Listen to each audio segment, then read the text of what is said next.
Welcome back to our channel. We're talking about a supernova in the sitcom universe.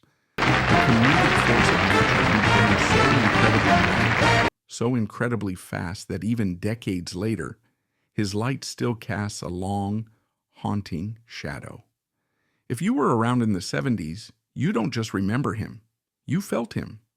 He was part of the cultural furniture. If you weren't, get ready to meet Freddie Prinze, a name synonymous with quick wit, boundless charm, and one of the most tragic, abrupt exits in Hollywood history. We're going to peel back the layers of this fascinating, complex character, far beyond the catchphrases and the headlines. We'll explore the world he inhabited, the forces that shaped him, and try to understand how a young man could soar to unimaginable heights, only to fall from them so tragically. It's a story many remember, but the truth of it lies in the quiet moments, the overlooked details, and the silent struggles that were happening just out of frame. We're going to find those truths today. Imagine, if you will, the early 1970s. It was a decade caught in a strange and fascinating limbo. The psychedelic haze of the 60s was giving way to something else, a groovier, grittier, and more cynical time. The seismic shifts of the counterculture were still reverberating, but now they were being processed in living rooms across the nation, often with a weary sigh. The Vietnam War was in its agonizing final act. Watergate was a gathering storm on the horizon, and queues at the petrol station were a stark reminder that the post-war boom was running on fumes. It was an age of anxiety, a time when the nightly news felt less like a report and more like a series of body blows. Against this backdrop of uncertainty, culture became both an escape and a mirror. Bell-bottoms were in. The music was transitioning from the anthems of protest to the glitter of glam rock and the introspection of singer-songwriters. And disco was a whisper on the horizon. But more than anything, the television was no longer just a piece of furniture. It was the hearth, the central nervous system of the American family.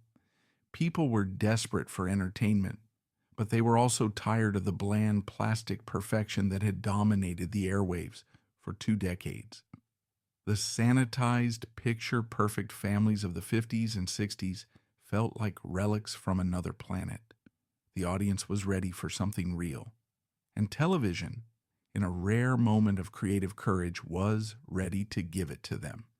Producer Norman Lear was the reigning king, a revolutionary who understood that comedy could be a Trojan horse for social commentary. He brought shows like All in the Family and Sanford and Son into American homes, tackling racism, classism, and generational divides, all set to a laugh track. He made it safe to laugh at our own prejudices, to see ourselves, warts and all, reflected on screen. It was a vibrant, sometimes chaotic landscape, ripe for someone new, someone fresh, someone who could embody the complexities of this changing nation. This was the world waiting for Freddie Prinze. But to understand the man who would take it by storm, you have to journey back to his own world, a world of brick and concrete, of steam rising from manholes, and the screech of the A-train rattling overhead. A world far from the California sound stages. Born Frederick Carl Prutzel on June 22, 1954 in New York City, his very existence was a paradox he would later mine for comedic gold. His background was a rich, complicated tapestry of Hungarian Jewish and Puerto Rican Catholic heritage. His father, Edward Carl Prutzel, was a tool and die maker, a man of quiet precision and profound sorrows. He was a German-Hungarian immigrant who had fled the horrors of the Nazi regime as a young man, a trauma that shadowed him for the rest of his life. He carried the weight of the old world with him, its discipline, its work ethic, and its unspoken griefs. He was a stoic and often distant figure, a man who showed his love by keeping a roof over his family's head and food on the table, not through hugs or easy words of praise. His mother, Maria de Gracia Prutzel, was his opposite in almost every way.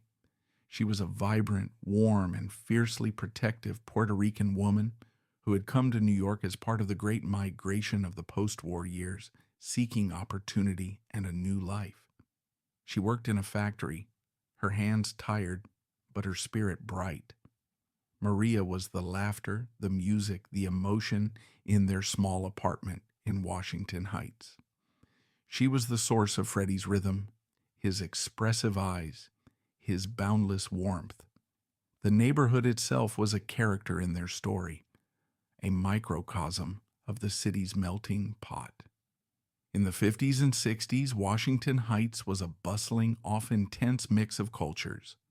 German Jewish refugees like his father, who had built a community in the shadow of the George Washington Bridge, lived alongside working-class Irish families and a rapidly growing community of Puerto Rican immigrants. The air was thick with the smells of sauerbraten from one window and sofrito from another. The sounds of a Beethoven sonata being practiced on a piano would drift down and mingle with the congas and salsa music spilling out of another apartment. It was a world of friction and fusion. This was the world that forged Freddie. He grew up in a working-class bubble, a universe away from the glitz and glamour that would soon engulf him.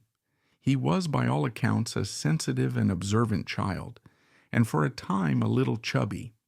This, combined with his mixed heritage, made him an easy target for bullies in the unforgiving playgrounds of New York. He wasn't quite German, not quite Puerto Rican, not quite Jewish, not quite Catholic. He existed in the hyphens, in the in-between spaces. It was here, in this no man's land of identity, that he discovered his superpower. Instead of fighting back with his fists, he fought back with his wit. He learned with the keen instinct of a survivor that if you could make people laugh, you held a certain kind of power. You could deflect, disarm, and most importantly, you could belong.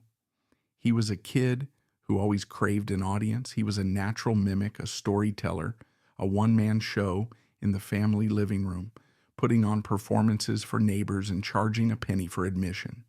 His mother, Maria, saw this spark in him and fanned the flames.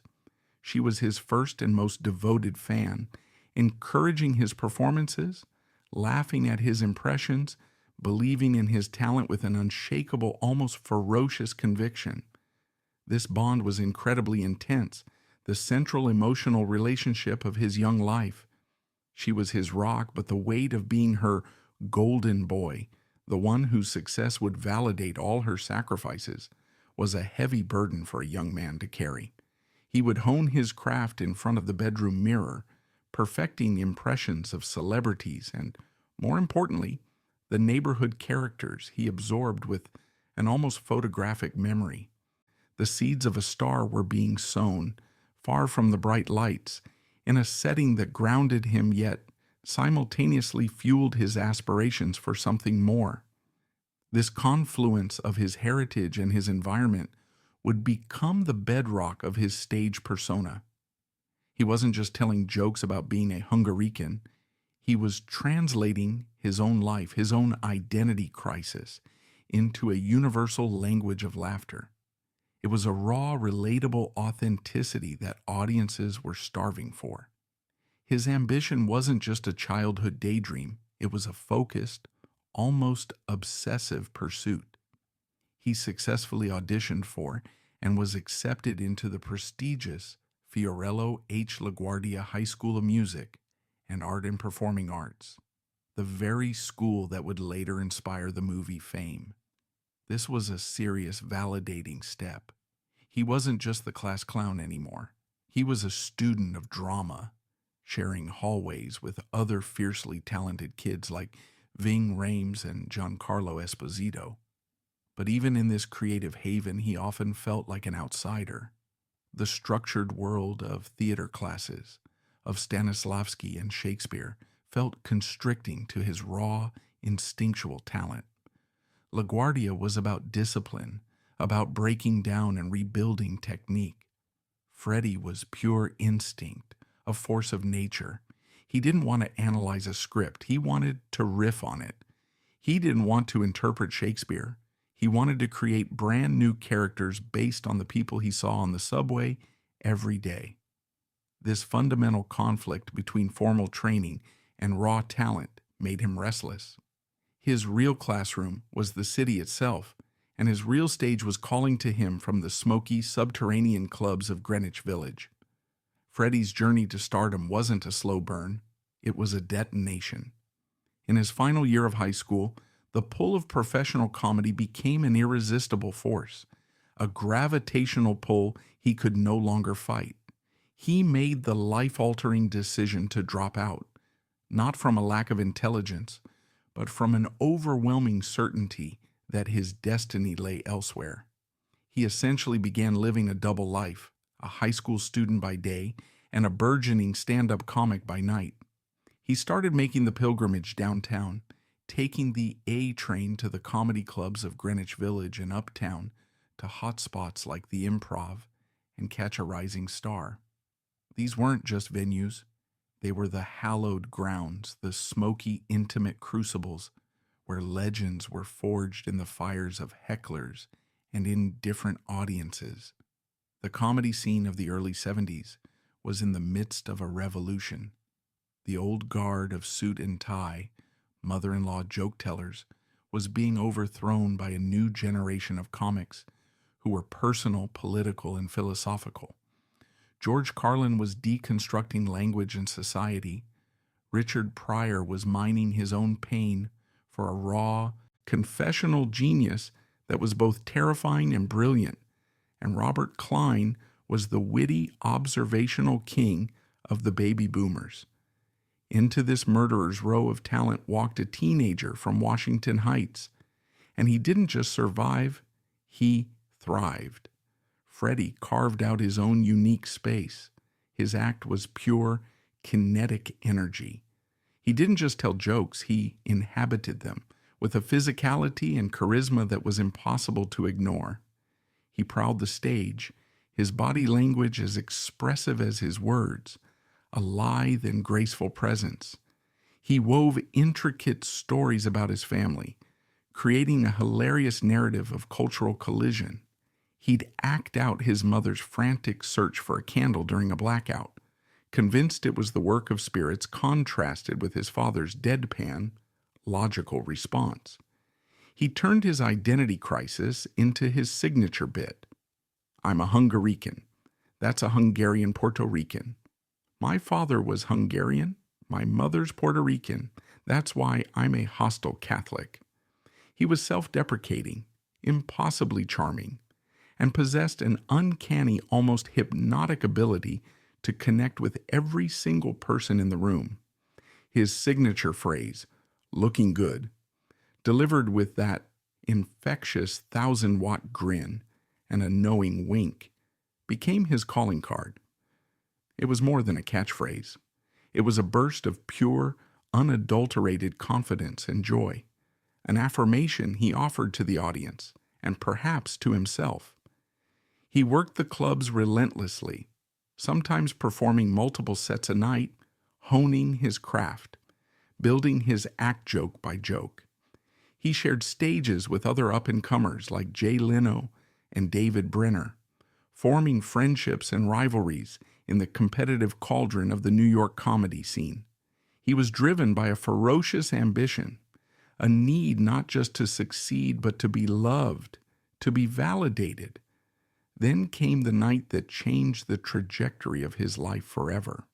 In December 1973, at just 19 years old, he got the call. He had booked The Tonight Show starring Johnny Carson. Now it's difficult to overstate what this meant in the pre-internet, pre-cable era. For a comedian, Carson was the absolute pinnacle, the kingmaker. It was a 6-minute audition in front of 15 million people that could catapult you from obscurity to stardom overnight. The pressure was suffocating. Freddie flew to Burbank, a bundle of raw nerves and boundless ambition. Backstage in the legendary green room, The weight of the moment was palpable. He walked out onto that hallowed stage, a stylishly dressed kid from New York, and he didn't just do well, he was a revelation. His set was a masterclass in economy and charm. He was tight, confident, and had the audience, and more importantly, Johnny, in the palm of his hand from the first joke. After he finished his set, a rare and magical thing happened. Johnny Carson, the notoriously reserved king of late night, laughed heartily and waved him over to the guest's couch. This was the ultimate seal of approval, a coronation performed in front of a national audience. To be invited to the couch on your first appearance was almost unheard of. It was a signal to the industry, to the world, that a new star had arrived. The impact was instantaneous. The phones at NBC lit up. The industry was buzzing. Who was this kid? By the time he woke up the next morning, Freddie Prinze was the hottest young comedian in America. People wanted more, and more they got, faster than anyone could have anticipated. Producer James Comack was developing a new sitcom for NBC. The concept was a classic odd couple setup. A young, optimistic Latino man comes to work for an old, embittered garage owner in East Los Angeles. They needed their Chico. After Freddie's Tonight Show triumph, he was flown out to Los Angeles to audition. Comack later said that the moment Freddie walked in the room, brimming with that unique blend of street-smart humor and vulnerable charm, he knew he'd found his star. He had a light, an energy that couldn't be manufactured. The show was Chico and the Man. It was a groundbreaking concept for its time, centering on the relationship between the young, optimistic Chicano mechanic, Chico Rodriguez, played by Freddie, and his grumpy, bigoted, but ultimately soft-hearted Anglo boss, Ed Brown, played by the legendary character actor Jack Albertson. The show was revolutionary, not just for featuring a Latino lead, but for tackling issues of race and prejudice head-on, albeit within a comedic framework. It was an instant monster smash hit.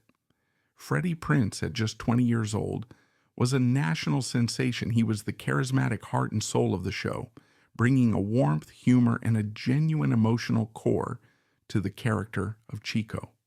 His catchphrases, "Is not my job, man," and of course, "looking good," became part of the national lexicon. He was a pioneer, a trailblazer, kicking down doors for future generations of Latino performers in Hollywood. The show was a ratings juggernaut, regularly landing in the top 10, a rare feat for a new series. Freddie became a household name overnight. He was living the American dream on an epic scale. He had it all: fame, fortune, critical acclaim, and legions of adoring fans. But behind the dazzling smile and the seemingly effortless charm, another darker story was unfolding. The anecdote about his insecurity with Jack Albertson is telling, but it was just the tip of the iceberg. He was a stand-up comedian, a solo artist, thrust into the collaborative, repetitive world of ensemble acting. On stage, alone with a microphone, he was a god, in complete control. In a sitcom, he had to hit marks, remember blocking, and deliver the same line the same way, take after take after take. It was a discipline that felt profoundly foreign to his improvisational soul.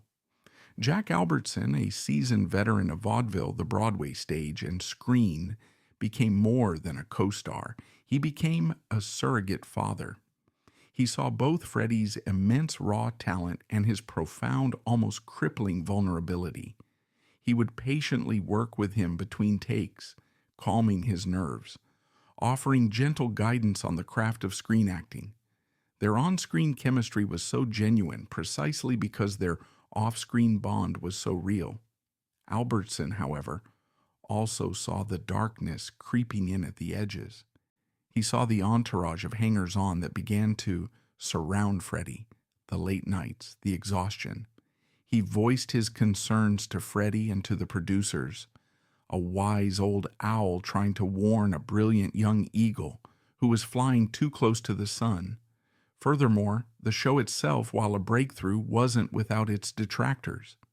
Some Latino groups, particularly Chicano activists in Los Angeles, took issue with a Puerto Rican from New York playing a Chicano from East L.A. They argued the show sometimes relied on familiar stereotypes, even if they were presented affectionately. For Freddie, who took immense pride in representing his community on a national stage, this criticism was a dagger to the heart.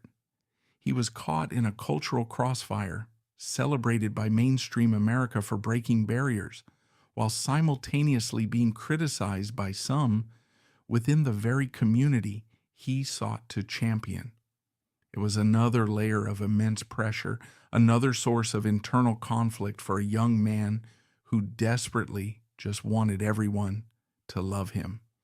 The pressures of instantaneous stratospheric fame are immense, and for a young man like Freddie, who had rocketed from a working-class kid in Washington Heights to a national icon in the blink of an eye, they were almost unbearable. It wasn't just fame, it was a level of cultural saturation that is hard to imagine today. The dazzling success of Chico and the Man brought incredible opportunities that read like a fantasy. He was headlining gigs in Las Vegas, his face on the marquee of Caesar's Palace, earning tens of thousands of dollars a week at a time when a new car cost $3,000. That kind of money for a kid who grew up in a walk-up apartment was like rocket fuel, intoxicating and dangerously combustible. He had massive paychecks, a level of adoration he had only fantasized about in front of his bedroom mirror, and an entourage that materialized out of thin air, filled with people who laughed at all his jokes and never said no. But this dream life had a dark underbelly.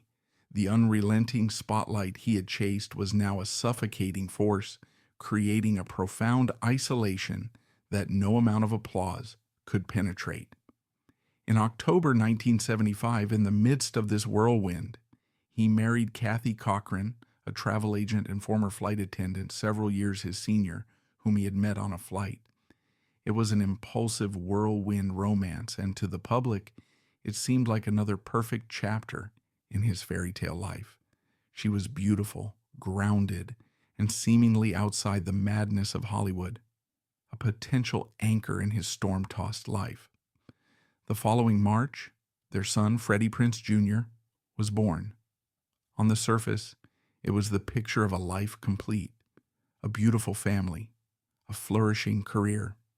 He bought a sprawling house for his parents in Van Nuys, fulfilling a lifelong dream of giving back to the mother who had believed in him and the father whose approval he so desperately craved. He was notoriously, almost recklessly generous, showering friends and family with lavish gifts, cars, jewelry, down payments on houses. It was as if he could use money to build a fortress of happiness around himself. But beneath this glittering veneer of success, the cracks were beginning to show, and they were deep seismic faults in his foundation. He struggled with a deep recurring depression, a condition that had shadowed him since his teenage years, long before the pressures of Hollywood became a factor. Friends from his New York days recall a more melancholic, introspective side to him, a quiet sadness that he would mask with his effervescent, high-energy stage persona. The laughter he generated was his medicine, the audience's approval, his validation. But when the show was over and the applause died down, the silence in the hotel room was deafening. Fame, rather than alleviating his emotional struggles, acted as an accelerant, pouring gasoline on a smoldering fire. The constant demands, the relentless work schedule, the feeling of being public property, it all took a toll. He couldn't go to a restaurant or a store without being mobbed. The privacy he had once taken for granted was gone forever, and he felt trapped in the gilded cage of his own success. He began self-medicating, a tragically common story in the high-pressure world of entertainment. It started, as it often did in that era, with methaqualone, better known by its brand name, Quaaludes. A doctor prescribed them to help him sleep and to calm the anxiety that gnawed at him constantly. In the 70s, Quaaludes were seen as a sophisticated party drug, the love drug, that produced a hazy, euphoric calm. For Freddie, whose mind raced at 1,000,000 miles an hour, that chemical quiet was a siren's call. It was a way to finally turn off the noise. But the relief was fleeting, and the need grew. This quickly spiraled from a prescribed medication into a dangerous reliance. And soon, cocaine entered the picture. If Quaaludes were for switching off, cocaine was for switching on. It provided a manic, confident energy that allowed him to power through 18-hour days of taping Chico and The Man, and then fly to Vegas to perform 2 shows a night. It made him feel witty, sharp, invincible, a superhero version of himself. But it was a devil's bargain. The drug also fed a growing, terrifying paranoia that began to consume him. Stories from those around him during this period are poignant and often heartbreaking. His behavior on the set of Chico and The Man became increasingly erratic and unpredictable.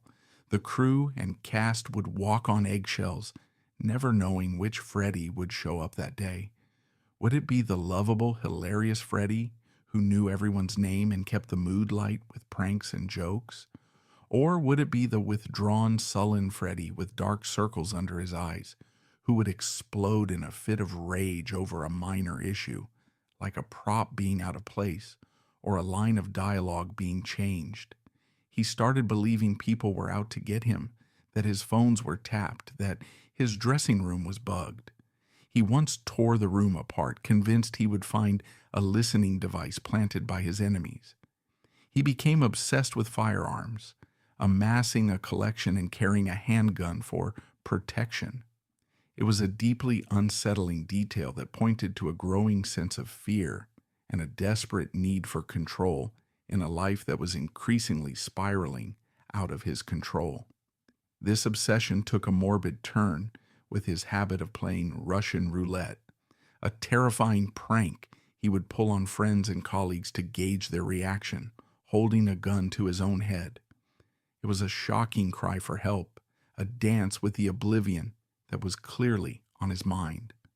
One particularly poignant recollection comes from his close friend, comedian David Brenner.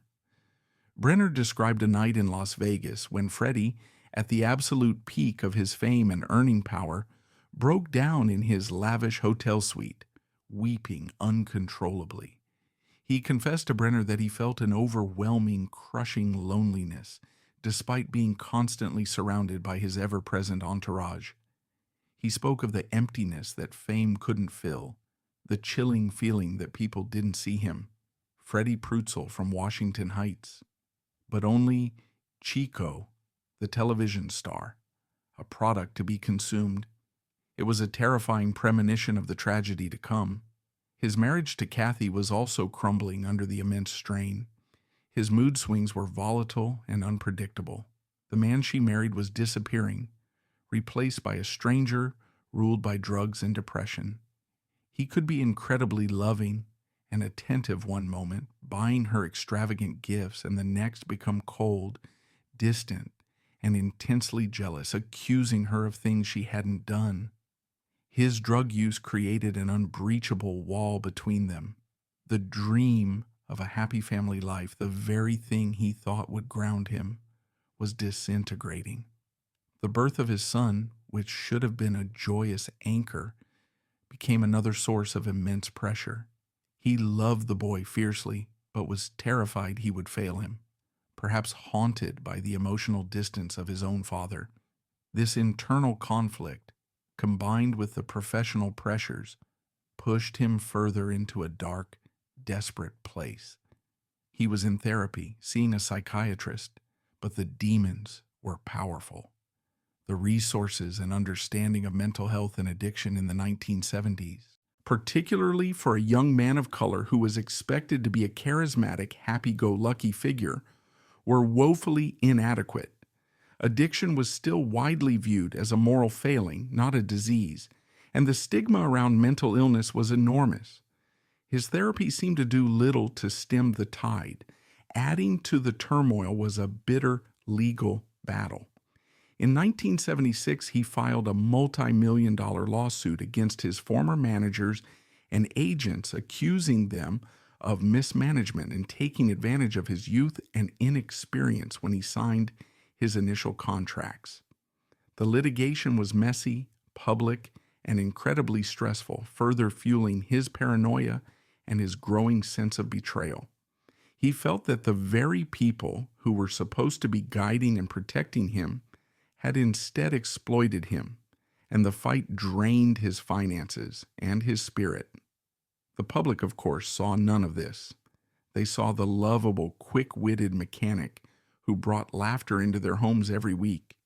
They saw the charming, handsome young star on The Tonight Show or The Merv Griffin Show, always impeccably dressed, always quick with a joke, always looking good. The contrast between his public image and his private torment was stark and absolute. In one of his last television appearances, he seemed on top of the world, trading jokes with the host, his smile as bright as ever. But what no one knew was that just hours before, he had been in a state of profound despair, making frantic calls to friends, his life hanging by a thread. It was a testament to his incredible tragic ability to perform, to put on the mask, even when his inner world was collapsing into dust. The end came with a terrifying swiftness during one of the bleakest and most tumultuous weeks of his young life. By January 1977, the fairy tale had become a nightmare. His wife Kathy had left their shared home, taking their infant son with her, and had filed for divorce. The stress of the impending custody battle, the fear of losing his child, was an unbearable weight on his already fragile psyche. His multi-million-dollar lawsuit against his former managers was a constant grinding source of stress and paranoia, and his drug use was escalating, no longer a coping mechanism but a runaway train, and he was losing control. His friends and colleagues were beyond worried. They were terrified, living in a state of constant high alert. He was unraveling in real time, and in his moments of clarity, he knew it. In the final 48 hours of his life, Freddie made a series of frantic, despairing phone calls that, in retrospect, were a clear and tragic cry for help. He called his mother, Maria, who was visiting family in Puerto Rico, the long-distance line crackling with a significance neither of them could fully grasp. He told her he loved her, that he was proud of what he'd accomplished, and that she should be proud of him too. It was a call of love, but it had the chilling finality of a last testament. He called his estranged wife, Kathy, pleading with her, their conversations a painful cycle of anger, recrimination, and despair. He called friends, his voice thick with a mixture of profound sorrow and a strange, eerie calm that was perhaps more frightening than the panic. The calls were a mixture of anguished goodbyes and desperate final attempts to find a reason to hold on. To his secretary, in a moment of chilling lucidity, he dictated his own funeral arrangements, specifying who should attend and who should be barred, a man meticulously planning an event he would not be present for. On the evening of January 28, 1977, his business manager, Marvin Dusty Snyder, rushed to Freddie's room at the Beverly Comstock Hotel after receiving yet another disturbing, incoherent call from the distraught star. The hotel was not a glitzy Hollywood hotspot, but a more subdued residential building, a fact that only amplified the sense of loneliness surrounding the scene. Snyder found Freddie in a state of extreme agitation, pacing the room, the small caliber automatic pistol he now carried with him constantly in his hand. What followed was a harrowing hours-long vigil. Snyder, A man pushed to the absolute limit of his endurance, tried every tactic he could think of to reason with him, to talk him down. He pleaded, he reasoned, he reminded him of his son, his mother, the millions of fans who adored him, the incredible future that still lay before him. During this tense, tragic standoff, Freddie made one last call to his wife, Kathy. The conversation was heated and emotional, a final failed attempt at reconciliation. After he hung up the phone, a profound and terrible change came over him. The frantic agitation seemed to melt away, replaced by a sense of calm, quiet resolve. It's a phenomenon often seen in those who have made a final decision, a sense of peace that is terrifying to witness. He sat down in a chair and turned to Snyder, who was still pleading with him from across the room. What happened next is a moment of unimaginable horror, frozen in time. Freddie, with a strange placidity, lifted the gun to his right temple. Snyder, who had been subjected to Freddie's morbid pranks with guns before, initially thought it was another bluff, another desperate, dramatic cry for attention. He yelled at him to stop fooling around, not to do it. But this time was different. There was no theatricality, no manic energy. There was only a quiet finality in his eyes. Freddie Prinze looked at his manager, his last words being something akin to "I'm going to," and he pulled the trigger. He was just 22 years old. The deafening sound in that small hotel room was followed by an even more deafening silence. The news of the shooting sent shock waves through Hollywood and across the nation that were so powerful they felt like a physical impact. It was almost impossible to comprehend. How could someone so young, so talented, so beloved, so seemingly full of life end it all? Paramedics arrived to a horrific scene. Freddie was rushed to the UCLA Medical Center, where he was placed on life support, but the brain injury was catastrophic and irreversible. For 33 hours, as news vans camped outside and the world held its breath, he lay in a coma. Finally, his heartbroken family, including his mother who had flown in from Puerto Rico, made the agonizing decision to turn off the machines. The official coroner's ruling was swift and unambiguous: suicide. However, in the immediate aftermath, a debate emerged, fueled by a desperate need for a less painful, less damning explanation. Freddie's history of playing Russian roulette and his habit of mock shooting himself led to initial speculation that the shooting was a tragic accident, a dangerous game gone horribly, irrevocably wrong. His mother, Maria, clung to this belief with the tenacity of a grieving parent. A devout Catholic, she found it impossible to reconcile the loving, vibrant son she knew with what her faith considered a mortal sin. It wasn't just about grief. For her, it was about the fate of her son's eternal soul. She recounted how Freddie was a prankster, a performer to the very end. She could not, would not accept that he would intentionally orphan his young son. However, the weight of the evidence pointed overwhelmingly to a deliberate act. He had left a note discovered after his death. It read, in part, "I must end it. There's no hope left. I'll be at peace. I'm so very tired." The profound exhaustion and hopelessness in those words were undeniable. It was not the note of a man playing a game. It was the final dispatch from a soul that had given up the fight. The detailed phone calls he made in his final hours were filled with a clear sense of finality. The initial attempts to frame it as an accidental shooting, while understandable from the perspective of a family shattered by an unimaginable loss, eventually gave way to the painful truth for most. This debate, however, did not end there. It would be resurrected years later in a courtroom, adding a fascinating and controversial final chapter to the story. In the early 1980s, Freddie's mother and his estate filed a civil suit against his life insurance company, which had refused to pay out on his multi-million-dollar policy due to a suicide clause. The trial was a painful rehashing of Freddie's final days. Maria's lawyers built a case around the argument of diminished capacity. They contended that his judgment was so profoundly impaired by his long-term abuse of Quaaludes that he could not have formed the legal intent to take his own life.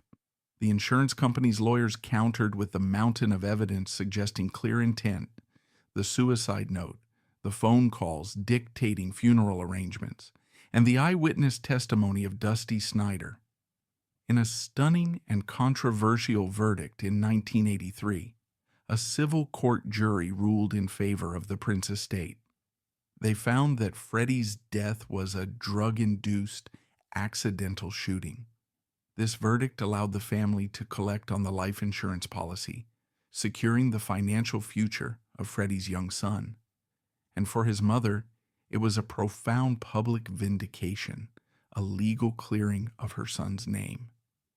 It's important to note that while the official coroner's ruling of suicide was never overturned, the civil verdict, which operates under a different standard of proof, added a layer of legal and emotional complexity to his story.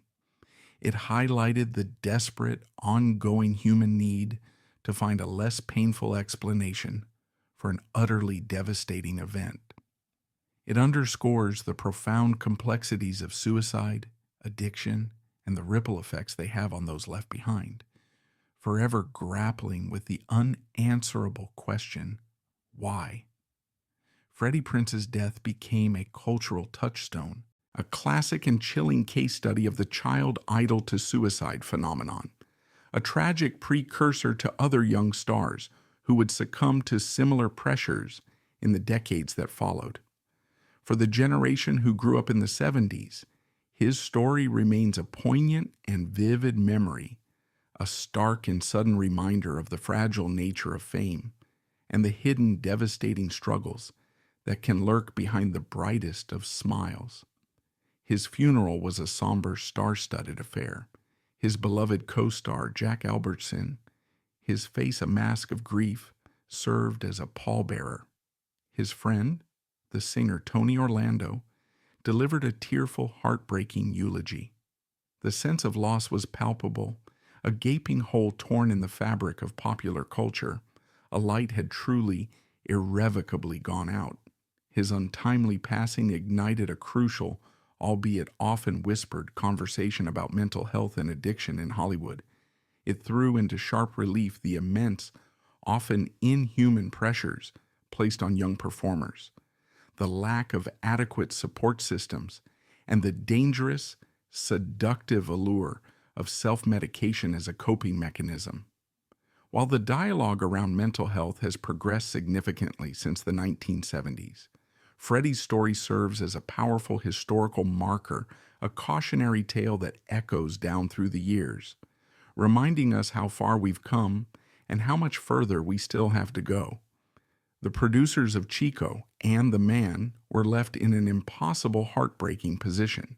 How do you continue a hit show when its very heart has been ripped out? They tried for a time to salvage the series.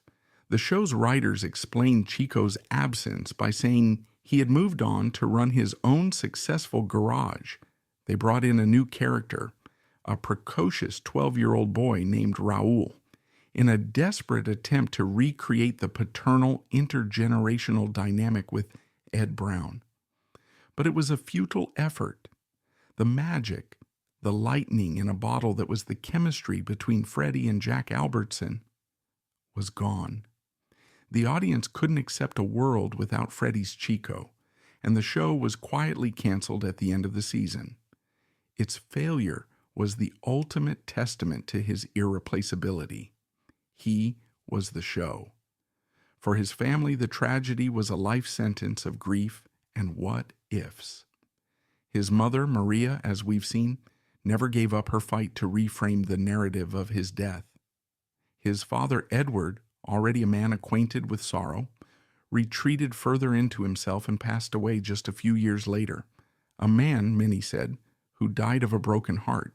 And then there is his son, Freddie Prinze Jr., who was not yet a year old when his father died. He grew up under the immense complicated shadow of a famous father he never knew, a father who was simultaneously a celebrated icon and a tragic figure. He has spoken with remarkable candor and intelligence over the years about the profound difficulties of navigating that legacy, of grappling with anger, confusion, and a deep sense of loss for a man he only knew through photographs and television reruns. He spoke of his anger at his father's choice and of his long journey to finally understand and forgive him, recognizing that his father was not a coward, but a man suffering from a profound and ultimately fatal illness. He chose to follow in his father's footsteps, becoming a successful actor in his own right, all while carrying the weight of that famous haunted name. His own survival and success are, in their own way, a testament to the resilience of the human spirit and a poignant, hopeful counterpoint to his father's tragic story. Freddie Prinze's life was a comet streaking across the night sky, breathtakingly brilliant, incredibly fast, and leaving a trail of wonder and ultimately profound sorrow. He was a pioneer, a comedic genius, and a deeply sensitive young man grappling with an immense burden, caught in the cross-currents between the joyous exuberance of his public persona and the suffocating despair of his private battles. His story is a powerful testament to the extraordinary talent of a singular individual, but also a haunting, timeless echo of the vulnerabilities that lie within us all. He dreamed of making people laugh, and he succeeded beyond his wildest, most ambitious dreams. He brought joy to millions, he broke down cultural barriers, and he left an undeniable, indelible mark on the landscape of American television.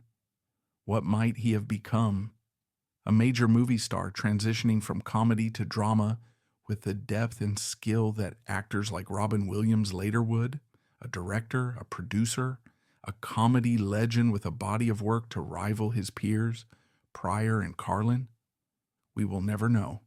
And that staggering, incalculable loss is the final tragic chapter of his story. His life reminds us that behind every beaming smile, every effortless performance, there can be a profound and silent struggle unfolding. Freddie Prinze's legacy isn't just about the laughter he created, but about the conversation his tragedy sparked, a vital conversation about mental health, the crushing pressures of fame, and the enduring absolute importance of compassion and understanding. He was a bright spark, a true original, a boy from Washington Heights who dreamed big and, for a short, brilliant time, touched the entire world.